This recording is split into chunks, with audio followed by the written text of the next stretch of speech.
Voilà, une adhésion vue d'un mauvais œil par Moscou qui avait menacé l'OTAN d'une riposte militaro-technique. Et c'est désormais chose faite. Samedi, la Russie a interrompu l'exportation d'électricité vers la Finlande.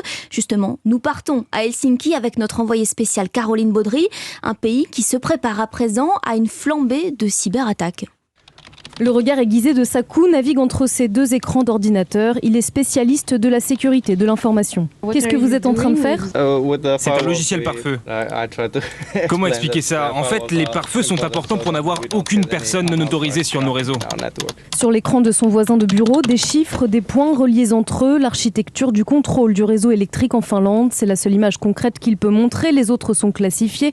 Confie Kari Suominen, le responsable de la cybersécurité de l'entreprise.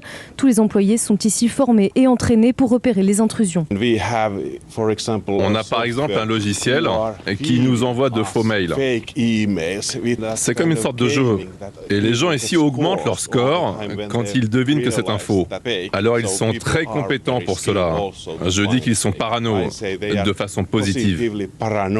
Des compétences qui prennent une dimension stratégique nouvelle avec la bascule historique de la Finlande dans l'OTAN. Fin avril, cette équipe a participé à une simulation de cyberguerre mondiale organisée par l'Alliance. La Russie va vouloir influencer la Finlande, d'une manière ou d'une autre, pendant la période de négociation. Alors on doit se préparer à des perturbations en matière de cybersécurité.